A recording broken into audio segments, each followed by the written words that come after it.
할렐루야.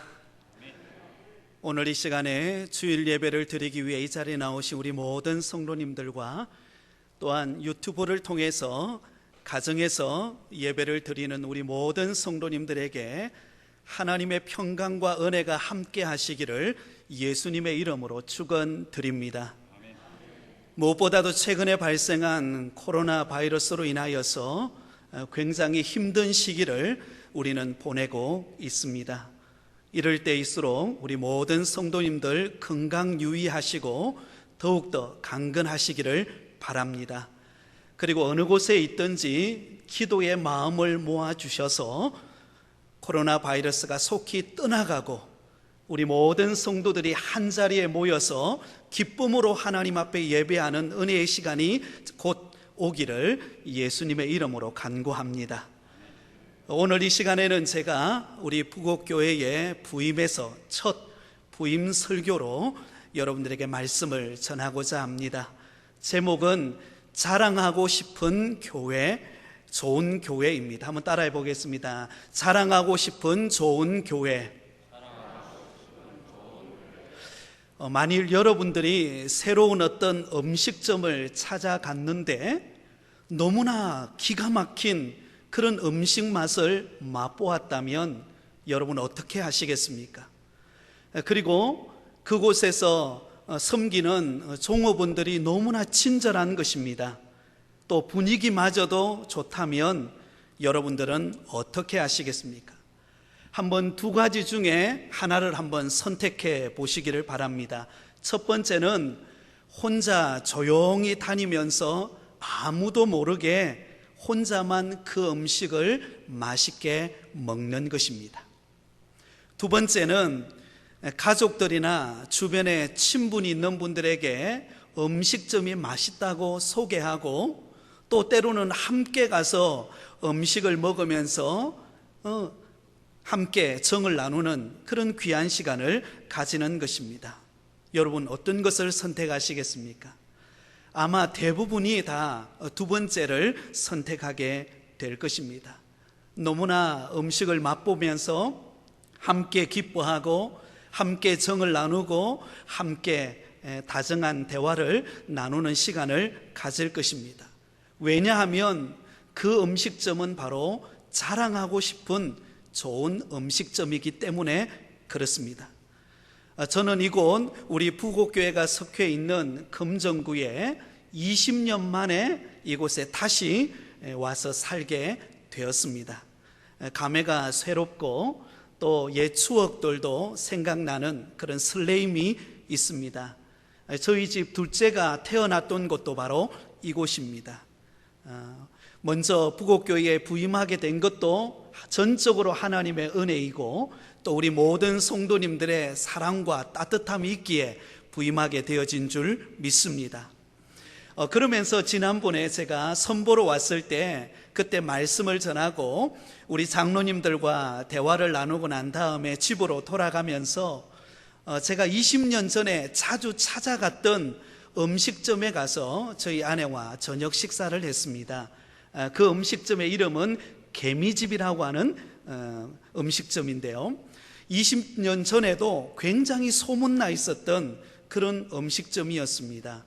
그런데 20년이 지난 지금도 아내와 함께 그곳에 찾아가서 식사하러 갔는데요, 많은 사람들이 그 음식점에서 식사를 하고 있는 모습을 보면서 제 마음속에 역시 소문난 음식점, 좋은 음식점은 다르구나라는 생각을 하게 되었습니다. 사랑하는 성도 여러분, 이처럼 성경에 보면 우리 주님께서 보실 때에도 대단히 자랑스러운 교회 그리고 좋은 소문난 교회가 있다라고 말씀하고 있습니다. 오늘 저와 여러분이 함께 읽었던 이 본문의 말씀에 보면 사도 바울이 아주 자랑스럽게 생각했던 한 좋은 교회를 우리에게 소개해 줍니다. 그 교회의 이름은 데살로니가 교회입니다.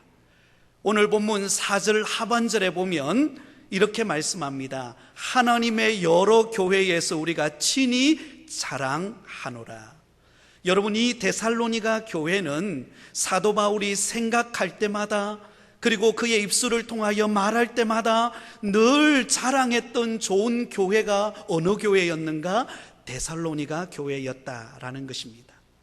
이 데살로니가 교회는 사도 바울이 제2차 전도 여행을 하면서 세웠던 교회였습니다. AD 50년경에 세운 교회였습니다. 그 당시에 에베소 교회 그리고 고린도 교회처럼 오래 머물러서 목회를 한 곳은 아니었지만 아주 짧은 기간 동안 그곳에서 말씀을 전하고 세웠던 교회가 데살로니가 교회였습니다. 왜 그가 오래 머물 수 없었는가 하면 그 당시 유대인들에 의해서 심한 박해가 있었기 때문에 오래 머물 수가 없었습니다. 학자들에 따르면 아마 사도 바울은 이 데살로니가에서 3주 혹은 7월이나 8월경 정도 머물러서 그곳에서 말씀을 전했을 것이라고 생각합니다. 그런데 놀랍게도 그 효과는 대단했습니다. 아주 건강하고 영향력 있는 교회로 성장했던 교회가 바로 데살로니가 교회였습니다. 저는 이 말씀을 보면서 이런 교훈 한 가지를 깨닫게 되었습니다. 그것은 그 교회가 얼마나 많은 역사와 전통을 가졌는가도 중요하지만, 그러나 그 사실보다도 훨씬 더 중요한 것은 그 교회가 얼마나 건강하고 영적으로 성숙한 교회로 성장하고 있는가, 이것이 더 중요하다는 것을 깨닫게 되었습니다. 여러분, 역사가 100년이 되고 120년이 되었다 한들 교회가 생명력을 잃어버렸다면 얼마나 안타까운 일입니까? 그러나 교회가 비록 짧은 역사와 전통을 가지고 있다 할지라도 교회 안에 생명력이 있고 살아 꿈틀거리고 은혜가 차고 넘치는 교회이라면 하나님이 기뻐하시는 교회인 줄 믿으시기를 바랍니다. 자, 그렇다면 오늘 본문 말씀을 통해서 이 데살로니가 교회가 자랑스러운 교회, 그리고 자랑하고 싶은 좋은 교회가 될 수 있었던 비결은 무엇일까요? 우리 부곡교회가 하나님께서 축복하셔서 정말 자랑하고 싶은 좋은 교회로 더욱더 성장하려면 우리는 어떤 면을 갖추어야 하겠습니까? 그 첫 번째 비결은 항상 믿음이 성장하는 교회여야 한다는 것입니다. 항상 믿음이 성장하는 교회입니다. 오늘 본문 3절 상반절에 보면 이렇게 말씀합니다. 형제들아, 우리가 너희를 위하여 항상 하나님께 감사할지니 이것이 당연함은 너희의 믿음이 더욱 자라고. 여러분, 사도 바울은 데살로니가 교회를 자랑스럽게 여기고 감사했던 첫 번째 이유가 무엇이었습니까? 그것은 너희 믿음이 더욱 자라나고 있다라는 것입니다. 여러분, 데살로니가 교회 성도들은 비록 짧은 역사를 가지고 있는 교회였지만, 그러나 온 성도들의 믿음이 점점 쑥쑥 자라나는 교회였다라는 사실입니다. 어떤 환경 속에서도, 어떤 고난 속에서도 믿음이 성장하는 교회가 데살로니가 교회였습니다. 데살로니가 교회는 점점 역사가 깊어지고 해를 거듭할수록 어떤 면으로 변모해 갔을까요? 믿음이 퇴보하거나 믿음이 식어지거나 타성에 젖어 있는 교회가 아니었습니다. 시간이 흐를수록 믿음이 성장하고 간증이 많아지고 주님을 닮아가는 교회가 데살로니가 교회였습니다. 간절히 바라기는 우리 부곡교회도 데살로니가 교회와 같이 믿음이 자라나는 교회가 되기를 예수님의 이름으로 축원드립니다. 그렇다면 여러분, 이 데살로니가 교회가 그냥 안정되고 모든 환경이 잘 조성되었기 때문에 그들의 믿음이 자랐을까요? 그렇지 않습니다. 역사적으로 보면 이 데살로니가 교회는 굉장히 많은 핍박과 고난 가운데 있었던 교회였습니다. 특별히 유대인들이 이 데살로니가에서 말씀을 전하는 사도 바울을 굉장히 박해를 하게 되었습니다. 유대인들이 사도 바울을 박해하게 된 이유가 무엇이었습니까? 사도 바울이 그들에게 전하는 복음 때문이었습니다. 그 복음의 핵심은 바로 예수님은 그리스도라는 말이었습니다. 예수 그리스도는 구원자라고 하는 이 복음의 메시지를 전하자 유대인들은 그것을 방해하기 위해서 불량배들을 동원해 가지고 사도 바울을 잡으려고 했습니다. 그래서 그 사실을 먼저 알았던 사도 바울은 그곳에서 피하여서 다른 곳으로 갈 수밖에 없었죠. 그러나 여러분, 유대인들은 그 핍박하는 것을 멈추지 않고 그 당시 데살로니가 교회에 굉장히 큰 역할을 감당했던 야손이라고 하는 사람의 집에 찾아가서 그 야손과 데살로니가 교회 성도들을 붙잡아서 그들을 감옥에 가두어 놓고는 고소를 해버리게 되었습니다. 이런 어려움에 처해져 있었던 교회가 어떤 교회인가? 데살로니가 교회였습니다. 그러니까 데살로니가 교회가 어려움이 없는 교회가 아니었다는 것입니다. 유대인들로부터, 주변 사람들로부터 끊임없는 핍박과 고난과 시련 가운데 있었던 교회가 데살로니가 교회였어요. 그럼에도 불구하고 이 데살로니가 교회는 어떻습니까? 끊임없이 하나님의 은혜 속에서 믿음이 쑥쑥 자라가는 교회였습니다. 그들은 힘들수록 하나님의 말씀을 펼쳐 읽었습니다. 고난과 시련이 찾아올수록 하나님 앞에 기도하기를 멈추지 않았습니다. 그리고 그들은 믿음의 영적인 성장을 위하여 끊임없이 하나님의 말씀으로 훈련받는 일을 멈추지를 않았습니다. 그러므로 데살로니가 교회는 어떤 교회였습니까? 믿음의 역사가 있었던 교회였습니다. 그래서 성도들이요, 교회에 모이면요, 서로 간증하기 시작하는 것입니다. 지난 한 주간 동안 살면서 고난 가운데서도 하나님께서 나에게 베풀어 주셨던 은혜, 정말로 고난 속에 하나님 앞에 기도했더니 하나님께서 이렇게 은혜를 베풀어 주셨다라고 하는 그 놀라운 감정들을 쏟아내기 시작했습니다. 그러자 성도들마다 그 고난과 위기를 이겨낼 수 있는 힘과 능력이 그들에게 찾아오게 되었고, 그들의 믿음이 함께 성장하는 역사가 있게 되었던 것입니다. 제가 목회를 하면서 자주자주 성도들을 만나서 상담을 하는 경우들이 자주자주 있습니다. 그럴 때마다 성도들이 제게 찾아와서 질문하는 게 있습니다. 어떤 질문인가 하면, 목사님, 어떻게 하면 정말 즐거운 신앙생활을 할 수 있을까요? 어떻게 하면 행복한 신앙생활, 믿음 좋은 신앙생활을 할 수 있을까요? 그렇게 질문을 자주자주 합니다. 그러면 제가 이런 예를 들죠. 성도님, 화초와 나무가 어떻게 자란다고 생각하십니까?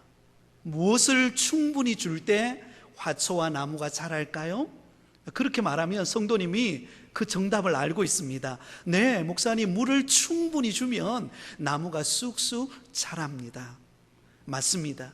여러분, 실제로 우리가 자연을 가만히 보면은요, 화초나 나무들이 성장할 때에 물을 공급해주면 그 화초와 나무가 잘 자랍니다. 그런데 일반적으로 이 화초나 나무가 물을 공급받는 방법에는 크게 두 가지 방법이 있습니다. 하나는 나무 뿌리를 통하여서 땅속 깊은 곳에서 물을 공급받는 방법이 있습니다. 또 다른 하나는 잎에 의해 가지고 하늘에서 비가 내리거나 아니면 이슬이 내릴 때에 그 이슬과 비를 받아서 흡수해서 나무와 화초가 자라가는 경우가 있습니다. 근데 참 신기한 것은요, 여러분, 산 언덕에 가면 그 높은 바위돌이 많은 곳에 보면 그 바위돌 틈에 나무와 화초가 자라고 있는 것을 우리가 볼 수가 있습니다. 그러면 이 산속 바위 틈에 있는 그 화초와 나무들은 어떻게 자랄까요? 그것은 바로 아침마다 새벽 이슬을 통하여 그 이슬을 먹고 그 이슬을 먹는 과정 속에서 화초와 나무가 자라가게 된다라는 것입니다. 여러분, 우리의 믿음의 성장도 똑같습니다.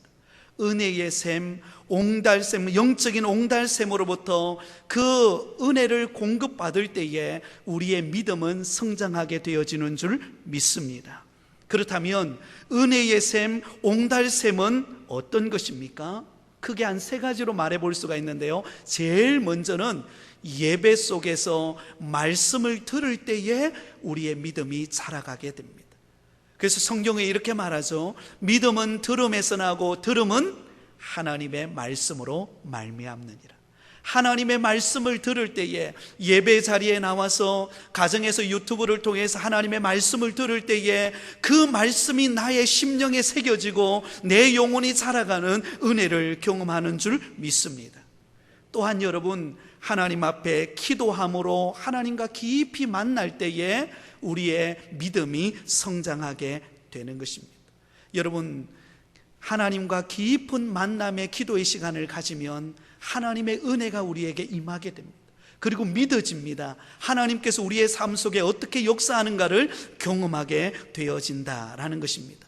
그런데 우리가 예배 속에서 하나님의 말씀을 듣고 기도를 통해서 하나님을 만나지만 그것으로만 우리의 믿음이 자라지를 않습니다. 지속적인 훈련을 받아야 합니다. 여러분, 우리가 해병대라고 부를 때에 해병대를 어떻게 부르죠? 귀신 잡는 해병대라고 그렇게 말합니다. 왜 해병대를 이끌어서 귀신 잡는 해병대라고 말합니까? 강한 훈련을 받기 때문에 그렇습니다. 어려운 난간을 뚫고 강한 훈련을 받을 때에 그들이 어떤 위기도 극복해 나갈 수 있는 그런 해병대가 되는 것입니다.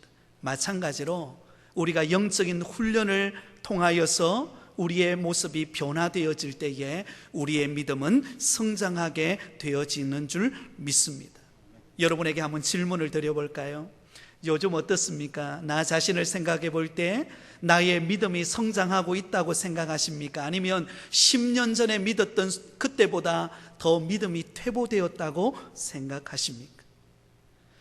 하나님께서 우리 부곡교회에 은혜를 베풀어 주셔서 이제 하나님께서 놀라운 축복의 문을 여실 줄 믿습니다. 우리 모든 성도님들이 예배의 감격을 경험하는 역사가 임할 줄 믿습니다.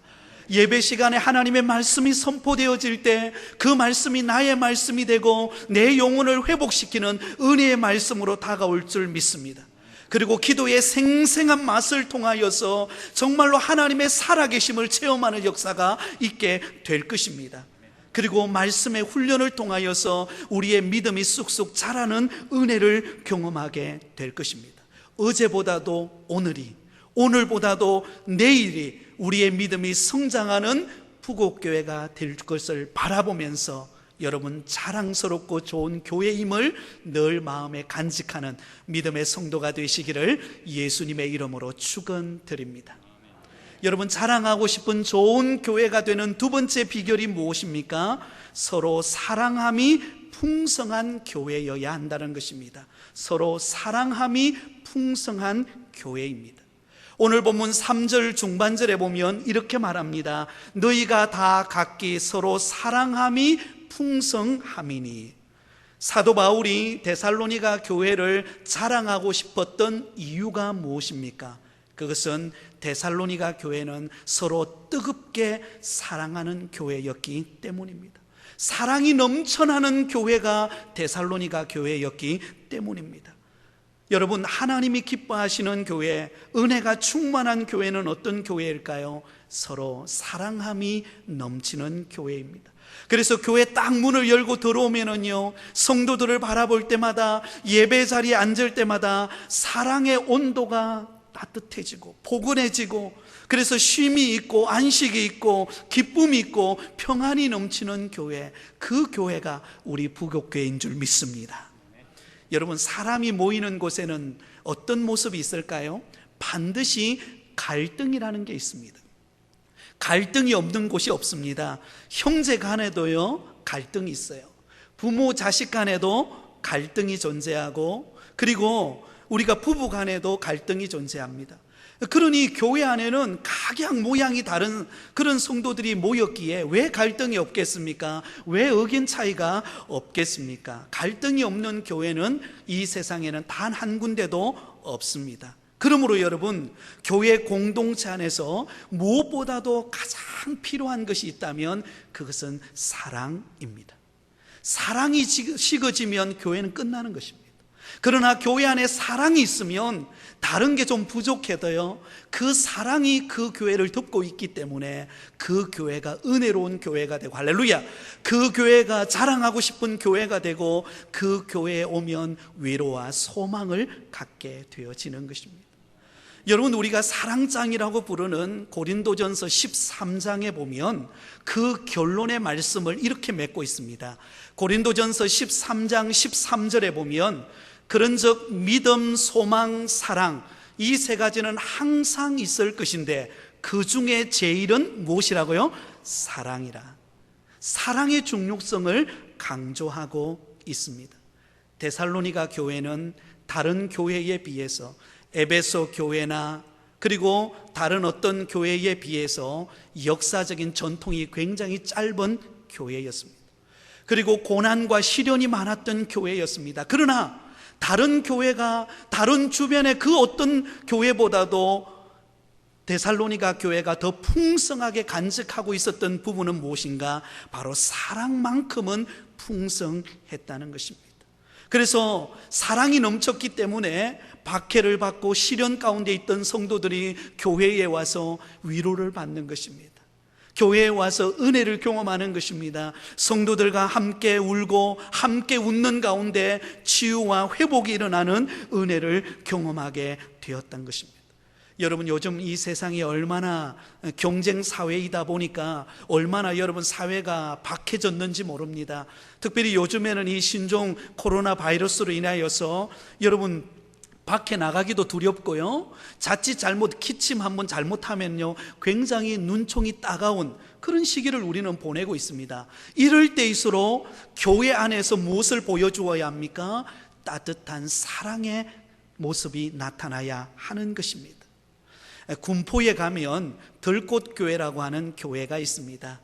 그 들꽃교회를 담임하고 계시는 목사님이 송재훈 목사님이신데 제가 굉장히 친한 스승처럼 그렇게 생각하는 목사님입니다.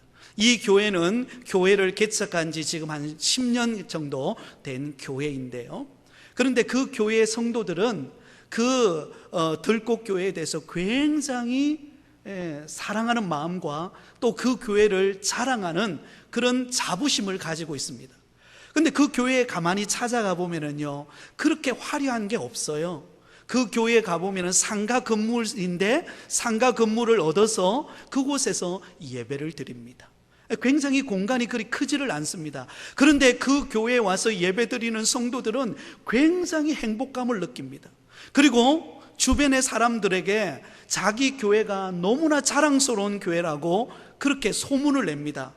왜 그런 소문을 내고 왜 그런 자랑을 하는 교회가 되었을까? 가만히 보니까요 그 교회는 다른 교회와 다르게 그 교회는 사랑이 넘치는 교회예요.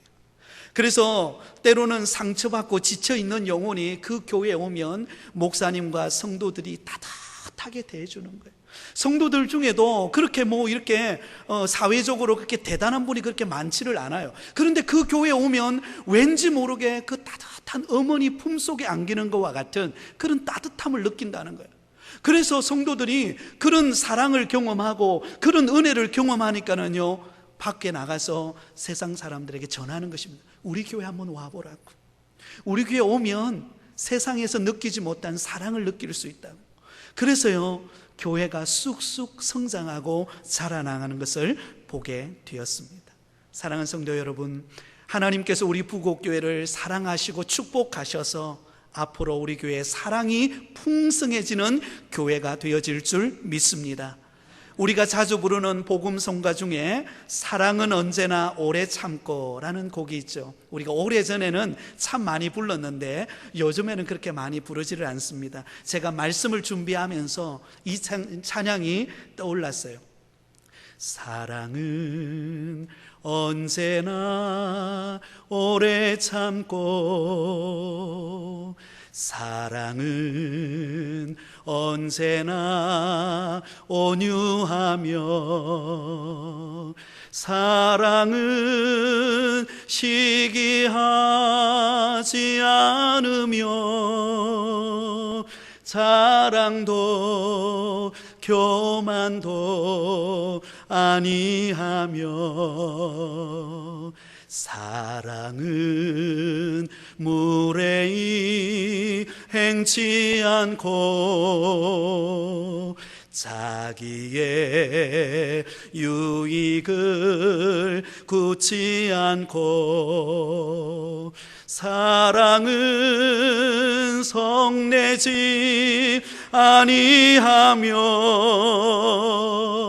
진리와 함께 기뻐하네. 다 같이 한번 불러볼까요? 사랑은 모든 것 감사주고 바라고 믿고 참아내며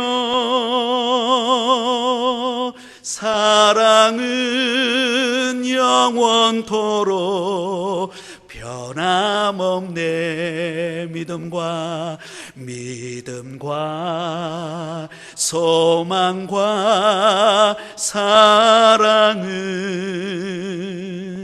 이 세상 끝까지 영원하며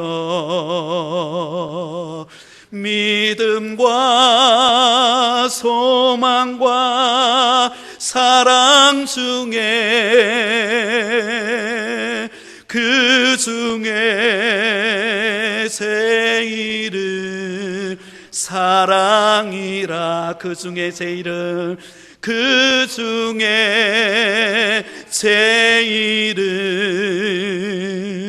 사랑이라. 할렐루야. 사랑은 여러분, 교회 안에 사랑이 있으면은요, 다른 것 좀 없어도 됩니다. 다른 것 좀 부족해도 돼요. 그러나 여러분, 사랑이 넘치는 교회는요, 세상에 지쳤던 영혼이 교회에 와서 수고하고 무거운 짐진 자들아 다 내게로 오라, 내가 너희를 쉬게 하리라. 주님의 그 따뜻한 사랑을 경험하고 성도들 안에 그 따뜻한 눈빛이 흘러가고 서로를 끌어안아주는 그런 따뜻함이 있는 교회가 되면은요, 소문나게 되어 있습니다. 사랑하고 싶어지는 거예요. 야, 우리 부곡교회 한번 와봐. 세상에서 느끼지 못한 진정한 사랑과 위로를 경험할 수 있어. 할렐루야. 이런 교회가 우리 부곡교회가 되어질 줄 믿습니다. 여러분, 사랑이 풍성하면은요, 사랑하는 대상이 많아지게 됩니다. 여러분, 스데반 집사님, 믿음과 성령이 충만했던 초대교회의 스데반 집사님, 그 집사님의 마음속에는 얼마나 사랑이 풍성했는지 여러분 아실 것입니다. 그가 마지막 유대인들로부터 돌에 맞아 순교를 당할 때 그는 이렇게 기도합니다. 사도행전 7장 59절 60절에 보면은요, 이렇게 기도해요. 그들이 돌로 스데반을 치니 스데반이 부르짖어 이르되 주 여호와여 내 영혼을 받으시옵소서 하고 무릎을 꿇고 크게 불러 이르되 주여 이 죄를 그들에게 돌리지 마옵소서, 이 말을 하고 자니라. 여러분 생각해 보세요. 지금 유대인들이 자신을 향하여 침을 뱉고 모욕을 하고 돌을 던지는 상황입니다. 그래서 돌이 자기 몸에 와서 자기 몸이 피투성이 되어지는 그런 환경입니다. 그럼에도 불구하고 스데반 집사님은 자신을 향하여 돌을 던지는 그 유대인들을 향하여 하나님 앞에 이렇게 기도합니다. 주님, 이 죄를 그들에게 돌리지 마십시오. 주님, 저들의 죄를 용서하여 주십시오. 저들의 마음을 바꾸어 주십시오. 여러분, 스데반 집사님의 마음속에 무엇이 있었기 때문일까요? 사랑이 있었기 때문.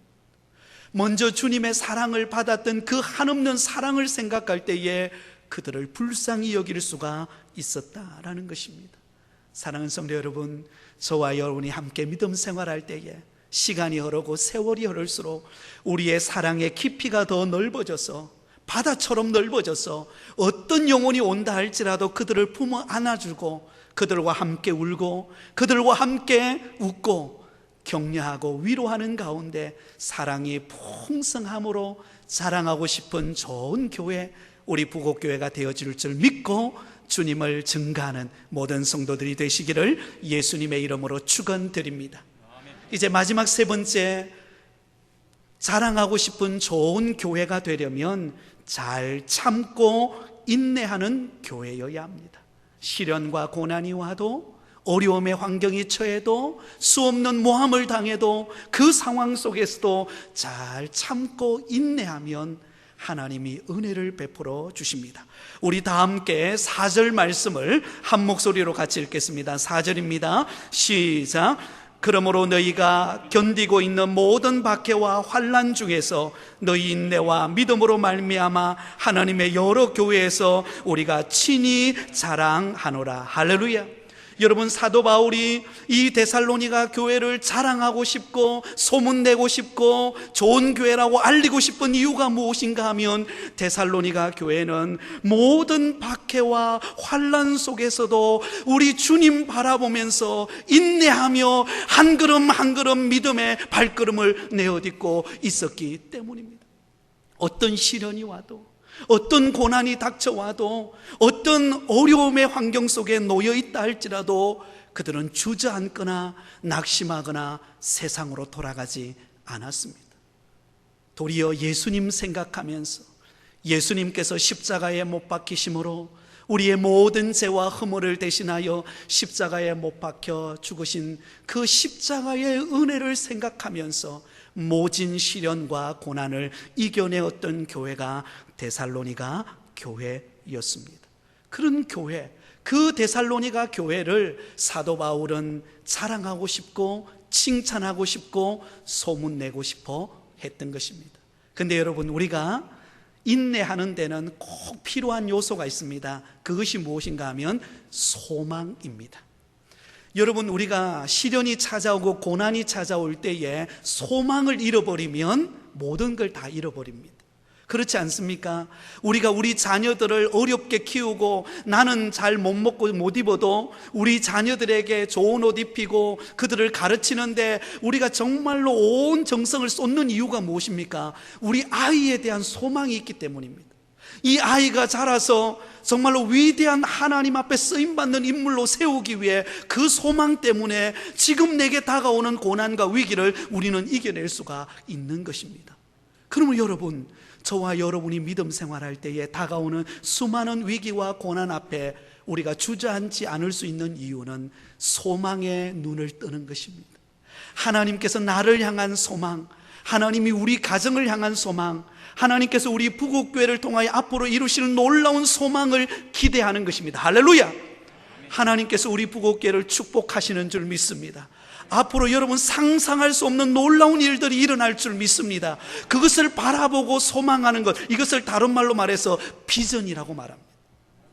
여러분, 요셉이 고난 가운데서 그가 애굽의 종으로 팔려가서 그가 수모를 겪으면서 그 위기 속에서도 당당하게 인내하면서 고난을 뚫고 나아가면서 하나님을 바라보았던 이유가 무엇입니까? 하나님이 자신에게 주신 비전을 보았기 때문입니다.